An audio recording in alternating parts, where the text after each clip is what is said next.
This is the DRF Players Podcast. Hello and welcome to the April 15th Tax Day edition of the DRF Players Podcast. I'm your host, Peter Thomas Fornatale, alongside, as always, at DRF Formulator, Mike Hogan. Mike, how are you doing on this beautiful afternoon? Doing great, Pete. Doing great. Did you get your taxes in? Did that happen? No, I'm more of an extension kind of guy. Are you? I'm you're not. You're willing to wait and get all that money back from the withholdings that that the government has had for you this year. I'm sure the government appreciates you giving that interest-free loan. Well, we have a very special show for this tax day today.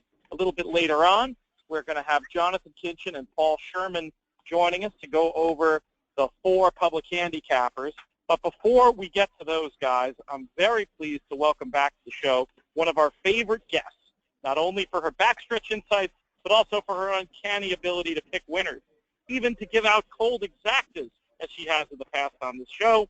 She is Daily Racing Forum's Oaklawn correspondent, Mary Rampellini. Mary, how are you doing today? Good morning, Pete. Good morning, Mike. How are you all this morning? Life is very good. I mean, I'm sitting here on the Keeneland clubhouse lawn, one of the many interesting and fun ways to experience this track. The sun is shining, cool breeze in the air. You can actually wear the coat and tie they make you wear in certain places here and feel completely comfortable today. It sounds like you're in for a fun day. It's going to be good. It's going to be good. Going to be bouncing around between the bluegrass room, where I was lucky enough to get an invitation from my buddy Mike Maloney to spend part of the day, and then later on in the day, down in the gold room, where there's going to be some of the contest participants for the weekend, including the likes of Tommy Massis, who won 2 of the live bankroll contests here at Keeneland last year, including the Breeders' Cup Betting Challenge. Also Nick Tamaro, coming off his fine performance on last week's DRF Players Pod. He'll be in the house. Rumor has it Travis Stone might be here as well, the famed race caller and handicapping impresario. It should be a fantastic day at Keeneland. But, Mary, we don't want to talk about that right now. We want to talk to you because you've got all the word on the ground from what's been going on at Oaklawn Park. Question for you, are you going to be able to give us the cold exacta in this race the way you were the last time you were on the show talking about a 3-year-old prep race? Well, the only thing I can tell you, there's not any horses named Tom, so that might be a hampering effect, but I'm going to do my very best. Excellent, excellent. In all seriousness, what do we think of this race, and how, from what you've seen of the top contenders, how are they doing coming into it? Yes, the Arkansas Derby, of course, Saturday at Oaklawn, and the leading contenders seem to be doing very well into it. Cupid should be the favorite off of his Rebel win here. And what I liked in talking to Bob Baffert actually a few days after that race, when the horse got back to California, he was very pleased with how bright, to use his word, bright and alert that this horse looked out of the race. So that was very important. He came out of that Rebel win, very, very good. And he's back in town here. He arrived Wednesday and was very alert coming off the van. After flying in and arriving. Locally, a horse Sudden Breaking News is one that's trained very well, and I'm really looking forward to seeing him run, guys. He has been impressive in his works, gallops very nicely today, and, he really didn't get the trip in the Rebel. He got stopped on the far turn, and so maybe with a clear run, we saw what he did in the Southwest with a clear run. Maybe we'll see some significant performance from him on Saturday. I saw that very cool video you tweeted the other day of Cupid coming off the van. Folks who aren't already following Mary on Twitter should make sure to do so. Is your handle at DRF Rampellini? Is that right, Mary? Yes, at DRF Rampellini. That is correct. Excellent. So you should definitely be checking that out. As for Cupid in this race, I wanted to ask you your opinion of what the tactics will be.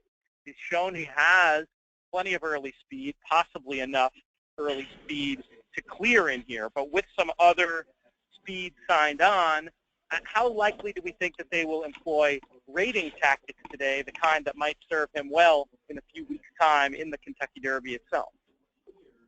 Well, the post would certainly lend itself to something of that nature, and a horse like Unbridled Outlaw, who's inside of Cupid, does have quickness as well. He's a quick horse, so it certainly could set up that way where it's an opportunity for Cupid to sit right off of it and make his move.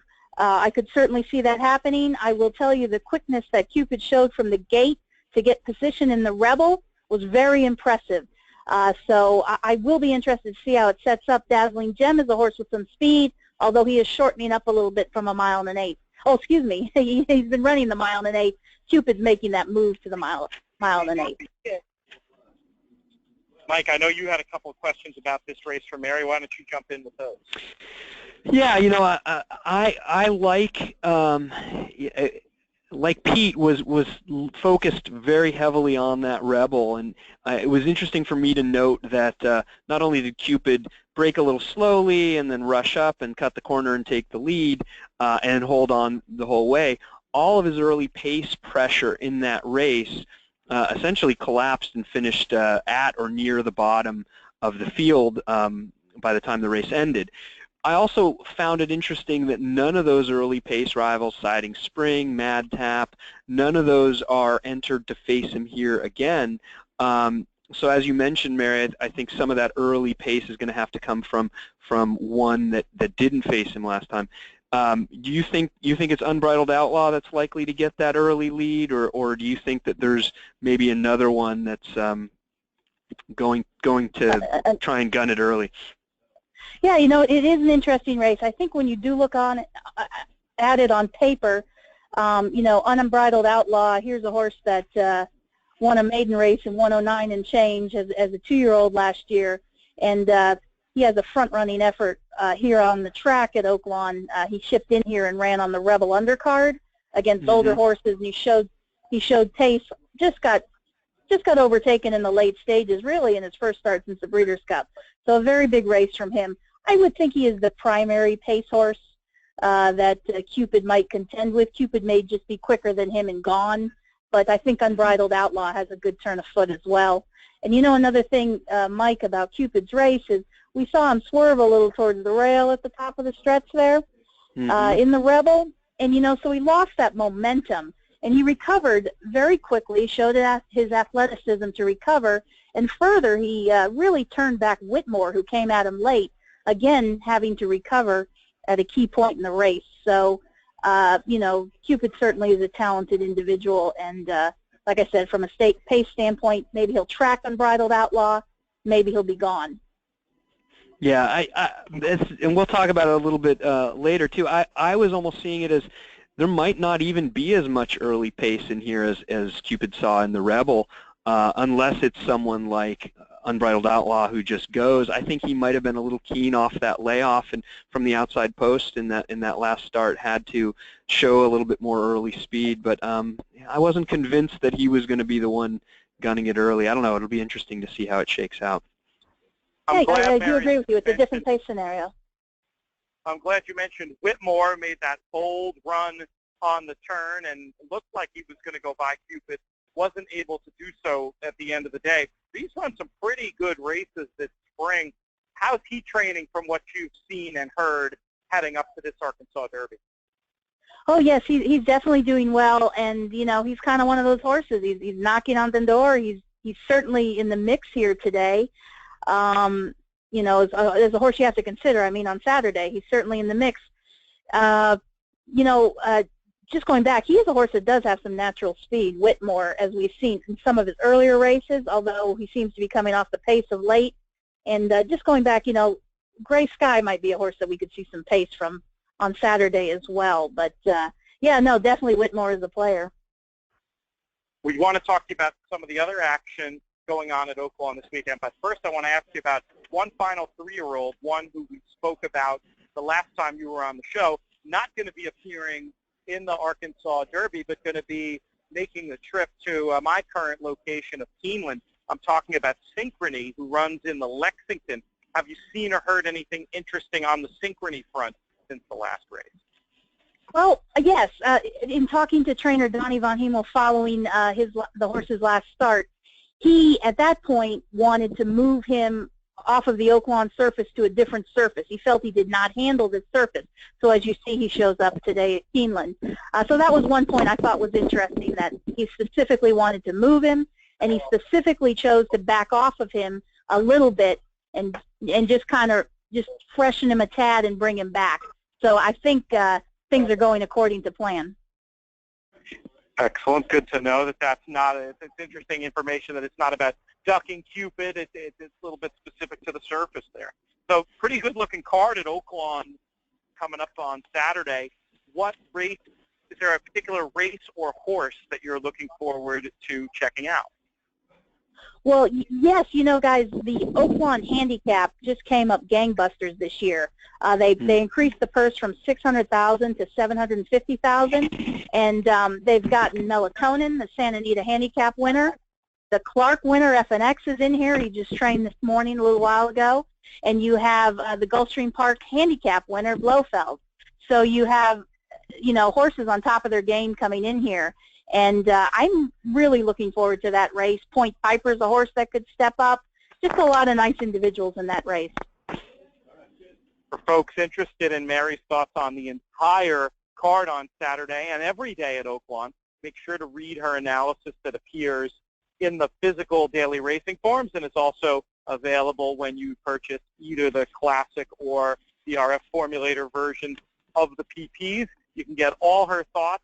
She's there all the time. She's talking to the trainers. She's an excellent handicapper in her own right, and you can't help learn something by reading what she has to say. Mike, do you have anything else for Mary before we let her go about her business on this Arkansas Derby weekend? No, I was going to ask her about the Oaklawn Handicap, because I agree it's an interesting race, and she covered that quite well. So, no, I think thank you so much for joining us today, Mary. It's always a pleasure, and hopefully we'll have you on again soon. Thank you, Mike. Thank you, Pete. You guys have a great weekend. Cheers. All right, Mary Rampellini coming to us from Oaklawn Park, our first guest on today's DRF Players podcast. Now we're going to bring in our panel to discuss this weekend's public handicapper races. We'll be going further into depth on both of those races we talked about there a little bit, the Oaklawn Park Handicap and the Arkansas Derby. Our first guest is our regular guest. He'll be joining me in a few hours out here at Keeneland. He's here to participate in the Grade 1 Gamble this weekend. He is National Handicapping Championship Tour winner, Jonathon Kinchen. Jonathon, how are you doing? Oh, you can't be bad when you're in this city and with the weather like this. I'm known for ruining weather forecasts when I travel to racetracks, but for whatever reason, I've done well on this trip. So hopefully we can keep it going. It's true. I have sat with you more than once in the Eddie Logan suite when it was absolutely pouring rain. One day the races even got canceled for such a bad weather jinx. I guess this is kind of like the opposite of a bounce. It's the unexpected good result. Absolutely, yeah. I made it rain at Del Mar. It hadn't rained in Del Mar where they had to go off the turf in like 10 years or something crazy like that. So I do what I can. Pretty dubious past performances. Well, Jonathon is not the only NHC Tour winner who will be joining us on the show today. We are also thrilled to welcome back the Master Tour player, the Tournament Players Tournament player. I think it was the 2011 NHC Tour champion, Paul Shurman. Paul, did I get that year right? I'm not sure. I think so. They all run together at this point. You still haven't recovered enough from winning the tour to remember what year all those events were? I think 2000. I think it was 2000. Yes, 2011. Correct. 12, 13, 14. Maybe. I think so. The big event in the tournament world this weekend, as I mentioned, the Grade 1 Gamble. You played in this tournament before, Paul, but you're not making it this year? I'm not making it because I'm a little tired. 4 weeks ago I was at Gulfstream. 3 weeks ago I was at the Horseplay World Series. Last week I was visiting my son at college in New Orleans. So I think I'm a little tired, and I'm just revving up for maybe California in a month or so, and a few Belmont tournaments and Monmouth. So I'm resting this weekend, and how can I beat Kinchen? I mean, so it's between Kinchen and Nassau, these guys that fire away with their entire bankrolls. It's a little difficult, it's a little intimidating. So I'm going to let these guys, take their shot and win, and I'll step in at a later date. I'm happy to hear that you might be joining us for that May Preakness contest. That's always a blast. Right. And I assume you'll be sitting in that chair in the Logan suite that's next to your brother always reserves. Can we expect to be sitting there? My brother that's my brother's favorite place, that Logan suite. Excellent. Now, other contest news for this weekend. I'm sure you saw, Paul, that we're running qualifiers on DRFQualify.com for this new Monmouth Pick Your Prize contest that's going down on June 4th. Do you expect to participate in any of those DRFQ events, and will we see you at Monmouth? Yes, I will. I will participate, and even if I don't qualify on DRF, I will be there. I think it's a great contest. It's a great opportunity, and I love the Monmouth contests. I think they're run very well. They always get a good turnout, so I'm looking forward to that. One thing I noticed about this DRFQ event on Sunday that we've seen a few times in recent weeks is a very tight ratio of prize packages to seats. In other words, for every 14 people in Sunday's tournament, they're going to be giving away one prize package to the Monmouth tournament. Is that a statistic, Paul, you pay attention to when you're looking into playing in a qualifier, how many prize packages per entry? Absolutely. I'm looking for value. I will not play in tournaments where they're only giving away one prize package. I've been burned too many times, having great days and being beaten by one person. I need more than one. A few years ago, I was playing in a tournament, a qualifier for the South Dakota tournament, and I was going into the last race. I was in third place. I was $3 behind first place and $2 behind second place, and I played a 22-to-1 shot that I loved. All the people ahead of me needed was favorites, or short price horses, or a short price place horse. My 22-to-1 shot wins easily, and the person in second place had a 22-to-1 shot. Of course, it was Stevie Thompson, the Undertaker, who fires away like that. So after that point, after having a brilliant day and coming up with a 22-to-1 shot in the last race when I only needed an even money shot and being beaten, that killed me for one prize tournaments. That seems like a very reasonable position to take. You mentioned that South Dakota tournament. I know one of the regulars at that. I don't know if you listened to the pod or not, but I just want to send out best wishes anyway to our friend and another NHC Tour champion, actually, Eric Moomey, who is dealing with some health issues at the moment. Seems like he is well on the road to recovery, but can use some positive vibes and emotional support at the moment. So, Eric, I just want to say, please get well soon. You guys both know Eric. He's one of the unique figures in the contest world. Right. We wish him well. I know that I saw him at the Horsepower World Series, and he spent the Friday night in the hospital being taken care of, and he was right there Saturday morning at his table with his computers plugging away. So even this health issue didn't stop him from his tournament quest. That seems like a positive sign. I remember the stories I'm sure folks have heard. On this show, we talked a little bit about when Chick Matisse, sire of NHC champion Paul Matisse, and of course Duke Matisse, had a heart issue in the weeks following the NHC. I knew it was going to be okay when I heard the story about him betting from his hospital room a couple of days later. I figure that meant, he was well on his way to recovery. Hopefully the Moon Man will be playing in some tournaments this weekend from the hospital room. Right. Get well soon, Eric. We're thinking good thoughts about you. All right, guys, let's get into these 4 public handicapper races this weekend. We're going to start off at Keeneland, and we're going to start off with a turf sprint. This also brings up a story of something I was fortunate enough to do earlier this week that Jonathon was able to tag along for. We were able to go out to Ashford Stud and check out some old friends, including last year's Triple Crown winner American Pharaoh and this year's Super Stallion Uncle Mo. It was fantastic getting to see both of them in the flesh. They were in fine fettle. One of the other horses that I poked, he didn't come out to see us, but I poked my head in his stall to see him, his coat gleaming, was Giants Causeway himself. And this race is named after Giants Causeway. So we're going to start with that. This is sprinting on the turf. We're talking about 5.5 furlongs for fillies and mares. Paul, you're the guest. We're going to start with you. What did you come up with in the Giants Causeway? I like Miss Ella. Miss Matzo Ball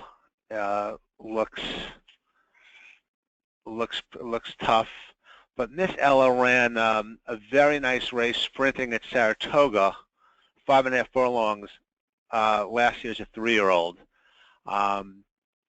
Been off. Hold on one second. Been off for a while. First race back. If she comes back and improves off that as a 4-year-old, I think she could win this race at a pretty decent price. I believe she's 6-to-1 morning line. So that will be my pick, Miss Ella, based on the turf race at Saratoga was her best number last year. That was her best race. So any improvement should put her right there at a decent price. And if you're interested in the form of that race, I believe the winner was the excellent Lady Shipman that day. I had her as a flow move up in that race, trying to close versus the loose leader.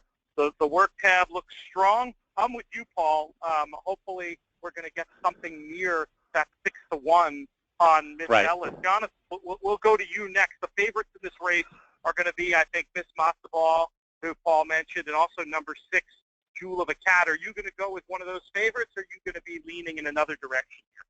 No, I have a sentimental pick here, Pete. People that follow us on Twitter and saw your Periscope of the awesome trip we had up to Santa Anita. We got to go to the top of the hill, and that day Miss Double d'Oro at 10-to-1 got up for us. But it's tricky when you get to the top of the hill. There's no TVs up there, so you can't see who's winning. And we were talking to the starter, who is an amazingly hilarious character. And I'm trying to watch it on my phone. I'm a little bit behind. I'm snapping for the 5 to get up. I'm hoping the 5 gets up. And he says to us, don't worry, he's going to win. The 5's going to win. And then he reveals to us later that he heard it on the radio while we're watching the TV, so he already knew he was a genius. But Miss Double d'Oro has been closing in the slow paces down the hill. Obviously, if you look at her running line, you'll see she ran down Dreamologist, who appears to be a pretty special horse. And I just think that she'll get a little pace to run at. The 5.5 is a little bit of a concern for me, coming from 6.5. It's a little bit sharp, but I think she'll be running late for sure, and she'll be a good price. Excellent analysis there. It's a sentimental pick in one sense, but in another sense, it's very well reasoned, as so many of your thoughts are. Mike, where did you end up in the Giants Causeway? Well, I tried to make a case for Miss Double d'Oro, partly because of some of the stuff that Jonathon was saying. She's been closing into slow paces. I am concerned, though, that 5.5 is a little too short for her, and all times these races tend to favor those mid-pack runners or even those runners on the lead.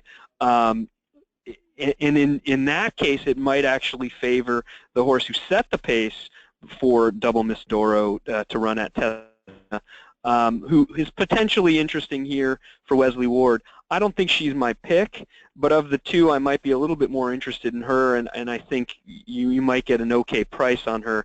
Of the favorites, Jewel of a Cat, I think is more interesting to me than Miss Matzo Ball. I think she's going to be too short, and she odds-wise, that is. And she just needs to prove to me that she can string together some multiple good races, because she's failed a few times at short prices, and I think this is a much tougher field than she faced last out. Jewel of a Cat had a little bit of trouble here. I think she's going to be on or near the lead, and she just could potentially be gone. in this one, but she might be a little short too. So I have a long shot play in here. My long shot play is number 4, Sweet and Cozy, coming off of a bit of a layoff. If she runs back to that race she ran prior to the layoff, I think she can win this. She ran behind some really good horses in Ageless, Lady Shipman, and Free as a Bird. She was closing late. She went wide. She hasn't really run too many turf sprints. This could be really what she wants to do after being 0 for 11 or 0 for 12 on the dirt. She's one it seems to be working well off the layoff. I think could spice things up at a bit of a price. All right, there you have it on the Giants Causeway. Our next race, we're going to keep it at Keeneland, and we're going to talk about the Lexington. This is a 1.16 mile on dirt for 3-year-olds. Swipe is the form horse here. He's also the figure horse if you project a little bit of improvement. He's become very familiar with Nyquist's backside over the last year or so. If he's going to be in the Kentucky Derby, it's very important for him to get points here. Mike, we're going to keep it with you, and I'll just simply ask you the question, will Swipe get there? You mean win or get into the Kentucky Derby? Oh, I was asking get into the Kentucky Derby, but either Oh, or. no way. I just don't see it. I don't see how it's mathematically possible because he's got 12 Derby points coming in. If he wins the Lexington, he'll get 10 more. That would still put him, even before the running of the Arkansas Derby, that would put him in a tie for 25th place. He would need a lot of defections for that to happen, and that's not even counting any of the horses that will become eligible after the running of the Arkansas Derby, because there's only one in that field who's already in the top 20, and that's Cupid. So you got to figure, even if Cupid doesn't win, or even if he wins or runs second, there's going to be another that gets in from that race. There's going to be potentially another if either Whitmore or Dazzling Gem run third, they could get in as well. I just don't see any scenario in which Swipe gets into the Derby unless there are a lot of defections. Perhaps that's for the best, given we're talking about a horse who's yet to start as a 3-year-old, and the Kentucky Derby is in 3 weeks. Moving on to your thoughts on this race, Mike, who do you think is going to be the victor? Well, I don't know if he's going to be good enough to win, but boy, you've done pretty well playing West Coast maidens going east in these Kentucky Derby points races, haven't you? And I think number one more round, obviously fits that profile and got flattered a little bit by Trojan Nation, who he finished nearly 4 lengths ahead of in his last start. He's got speed, he's got the rail, he's going to try and take them as far as he can, and maybe he's not good enough to win, but maybe it doesn't matter. Certainly from a contest play standpoint, he's the one that intrigues me the most, because I think the 2 favorites are going to be just way too short, and frankly have enough doubts. Swipe coming off that layoff, and Collected may not get the early lead. Those are enough to make me look in another direction, and I'm curious about one more round. Jonathan, this is not part of the Grade 1 gamble, which takes place on Sunday. This race, of course, is on Saturday. But putting your contest player's hat on for a second, and specifically your live bankroll player's hat on, do you have a thought on how you might approach this race, the Lexington, if it were in a contest? Yeah, I mean, it's a tricky situation. Obviously, Collected and Swipe makes sense, but I think that there's an opportunity here, and to be honest, I kind of agree with Mike a little bit on one more round. Look, AC Avila, he's a character we all have heard many stories about. Even some people will tell you what AC stands for, but I think that this horse is going to be on the lead. And depending on how the track is playing, I think he could be dangerous. He's definitely one that I would consider in a $2 win place tournament. I also am interested in Riker. I know that when like we've talked about before, when Team Valor and Gary Barber privately purchase a horse, those guys are sharp. It's 2 sharp operations, and they don't usually get into horses that don't make sense. And the idea that they're continuing to try to run this horse on the dirt tells me something about the horse's ability, so I'd be interested in that horse as well. As far as the strategy in a live bankroll tournament, I think one of the things I would do is I would try to somehow hook up One More Round and Riker into trifectas with the logical horses and hope that you could maybe take a stand against Swipe or Collected and just try to kind of key around beating those horses and getting those, beating Swiper or Collected and getting One More Round and Riker involved in some way.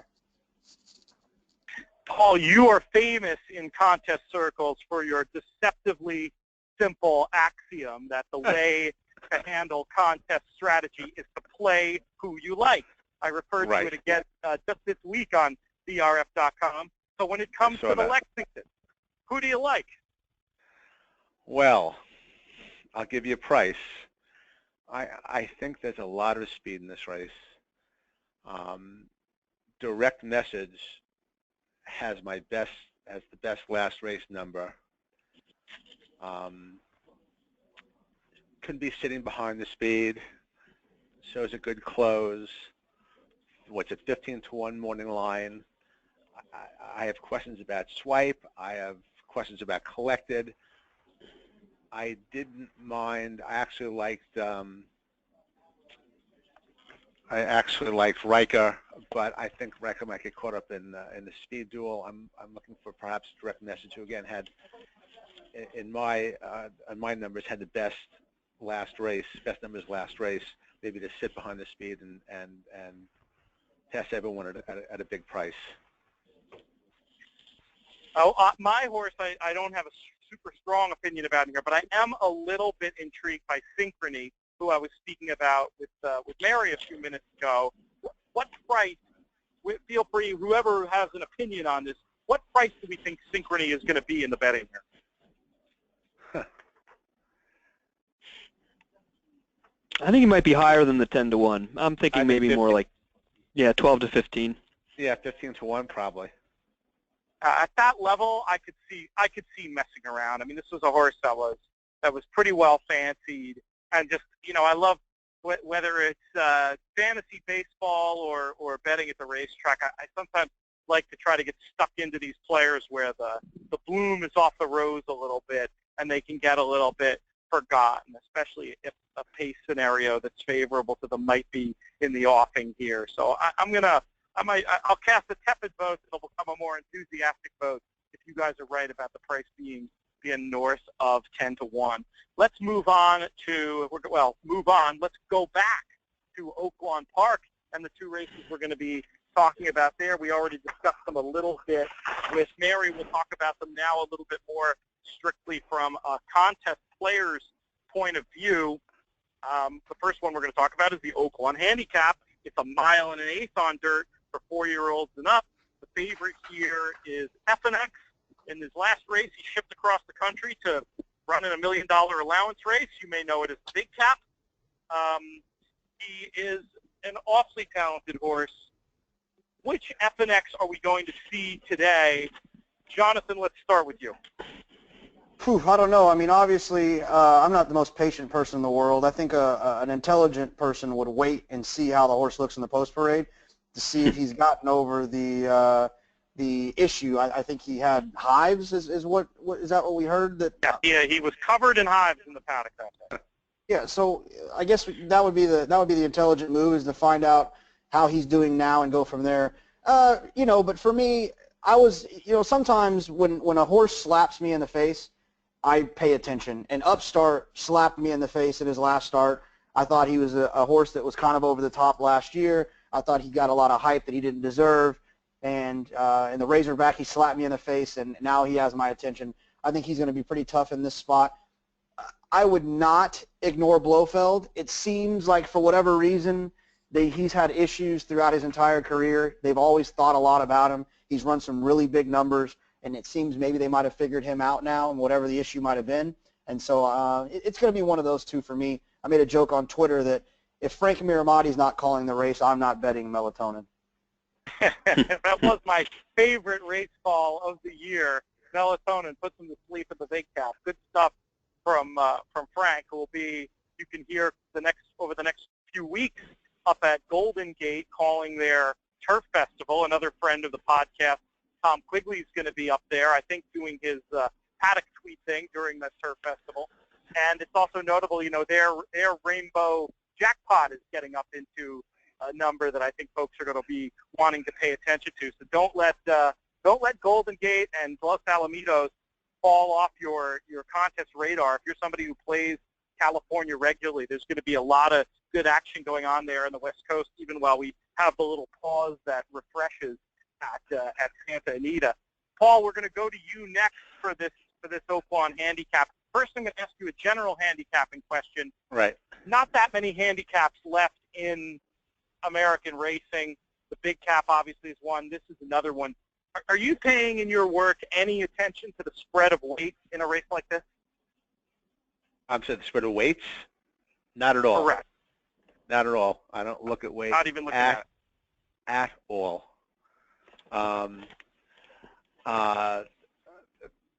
In certain races where there's an apprentice, which is a 10-pound or a 12-pound, but in a race like this, I don't even look at weights.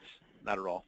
Spread from top to bottom is only 8 pounds. I think even a Right. real weight believer, somebody like our friend Eric Wing, I don't know that he'd be calling out the weights in a race like this. Where did you end up for this one, Paul? Well, first of all, going through the race, I looked at Upstart, and my initial feeling was how is this horse going to lose? Off last year's numbers, second off a layoff here, off a great race last out. And then I looked at I think the morning line would be 2-1, 9-5, and I see 7-2. That's a great price on Upstart. So I do like Upstart at any 3. Is he going to be 3-1? I don't even. What's he going to be at? Is FNX going to get that much play? So I do like Upstart, but another horse that interests me at a big price is Carve. And the reason I like Carve is because this horse seems to like Oaklawn. He had some great numbers last year at Oaklawn in the spring, numbers that would be competitive here. Asmussen has him now off a break. In February, he ran a pretty decent race, had trouble last out. But if Carve runs back to some of those numbers from last year, he's very competitive here. That's what's going to be a huge price. So I do like Upstart, but I have to give Carve a look at a big price. You took the words right out of my mouth with Carve. I actually picked him in this race last year, where he ended up a good second to race day at 9-1. I could see him getting a similar kind of a trip in here. I agree that he has excuses for both of his runs this year. And boy, I think he's got to be a big price just based on the type of top sheeting that people do, looking at the last few races at the expense of the back form. And obviously, I do think that both Upstart and FNX are going to take a bunch of money in here. Mike, where did you land in this race? Well, I'm afraid it's a situation where we've got a little bit of too much weight on Carve, because he's the one that I'm most interested in. Pete, it's kind of your bloom is off the rose kind of play. You had him at 3-1 last out in the Razorback against Upstart and Domain's Wrap. Now you're going to get 5 times that, and he didn't really run that poorly. It seemed like he never really settled to me in between horses. He was beaten only about 2.5 lengths, even though that 7th place finish will make it look worse than it was. I'm willing to forgive that effort if I get a much better price than I expect to. And I got to think Steve Asmussen wasn't terribly happy with the ride, because he's now switching to Rafael Bejarano, so he's intriguing to me at a price. I think this race is a lot more wide open than just Upstart or FNX, so I'm willing to take the price on Carve. He's a podcast darling. I swear he's been between all his races, picked on this show maybe half a dozen times. Let's see if he can put in a big run for us on Saturday. Let's move to our 4th and final race for the Public Handicapper races. I realize I haven't plugged Public Handicapper yet. That's how we pick the races every week that we talk about on the Friday show. PublicHandicapper.com, of course, a free contest site, gives you a chance to write your own analysis, and something that everybody should be checking out if you're not already. The Arkansas Derby is the 4th and final race. It happens really late on Saturday night. In fact, I'm already trying to figure out what excuse I'm going to use at dinner to get up from the table. Jonathan, we're going to have some high sign, and maybe we can, like congregate in the kitchen or something and watch this race as it unfolds as our entrees are landing at the table, because it is a little bit on the late side. As a result, it's not in our NHCQualify.com contest that we're going to be having, but it is a fascinating contest. There's a lot of people out there who have speculated that the Derby winner is going to be coming from this. Mary gave us her thoughts a little bit earlier. Cupid is the big story coming in. He had that little incident in the stretch last time that Mary referred to. A very, very funny, unpolitically correct friend of the podcast gave me his take on that this week. He said he really thought that the crowd had something to do with it, and he said if you had 30,000 hillbillies screaming at you, you might get a little weird in the stretch too. Oh, I don't, you take that for what it will, but it certainly does seem like if Cupid is able to build on the success that he's had, this is a serious horse with major Derby claims. Paul, we're going to start with you once again. Where are you going in the Arkansas Derby? I'm trying to beat Cupid. I'm probably going to go with sudden breaking news. Again, I see a lot of speed here. What's Cupid going to do? Is he going to go for the lead or sit back? How much difficulty will he have doing that? I think sudden breaking news can sit behind the speed and make a move late. I'm very torn in this. I like Whitmore a little bit. I do like Cupid, but sudden breaking news at 5-1 morning line probably. It's a very tough race, and I'm trying to beat Cupid, so I'll go with sudden breaking news. No strong opinion. All right. So there we have it from Paul. Mike, let's go next to you. Are you going to go with one of the top contenders in here, or are you going to get Cupid? Well, can I say both? I mean, I think Cupid is the most likely winner, but he's way too short a price. He's the only speed horse that, as I mentioned earlier, that is coming from the Rebel here. I think he might even get an easier time of it on the front end unless somebody else decides to really gun it, because there's not too many in here that have raced first at first call more than once. In fact, I think I don't think there's anybody in here that has ever been on the lead early more than once in their career. So I wouldn't be surprised if he gets a similar scenario, especially if he breaks better, especially if he's not goofy down the lane. He's going to be very, very, very tough to beat in here. There's only one horse that I found at all interesting out of the Rebel besides Cupid, and that was this is my goofy, crazy one, number 11, Gray Sky, who did the prototypical early move into a hot pace last out, ran really well, loomed after going wide on the first turn, loomed on the second turn, got up into second place, looked pretty strong in the stretch before he got passed by a few horses. He is the only other one I would want out of the Rebel, and he's going to be a big price. So it's probably one of those two, although I do think Unbridled Outlaw of any of the horses not coming out of the Rebel, he's the one that's most intriguing to me.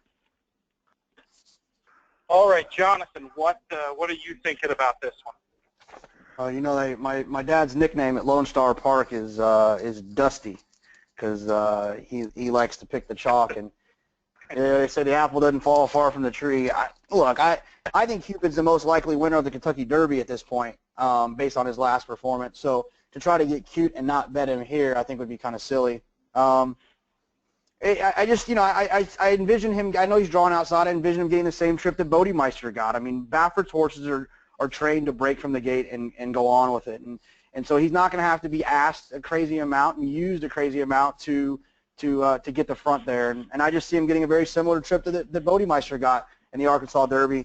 And I think there's just a lot of fake horses that can make you think you're getting a lot of value, but if Cupid runs back to his previous performance, I just don't think there's very much value there. I guess Dazzling Jim is interesting if you're looking for a price or you're in a situation where that's what you need, but just based on that last performance, I thought he actually ran really well. in the Louisiana Derby. He kept trying in that race, and just ran into some better horses, I think. So Cupid for What me. price are you going to get on Cupid? What price is it going to be?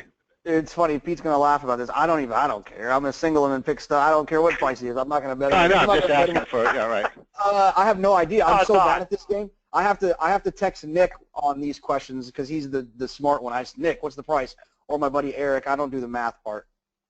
I will ask, Jonathan, I have another question for you. Some figure methodology that factor in ground loss actually had Whitmore running a significantly higher speed figure than Cupid last time. I'll give you a second to look this up back in your notes, but I'm just curious if you had a note similar to what I had about how the how the Oaklawn Park track was playing on the day of that last race. While I give you a second to look at that up, I'll just give my quick 2 cents on this race, which is I'm happy to say I have already bet this race. As everybody knows, I was over in England for a few months last year. I called one of my buddies over there when I saw that there was some 25 to 1 for the Kentucky Derby available on Cupid and 50 to 1 available on Whitmore. I bet both of those horses, and so my route in this race is very simple. Hope they run well enough that those end up being good prices for my future, and that's going to be that for me in the Arkansas Derby. Jonathan, did you have a chance to take a look at how you felt the track was playing that day?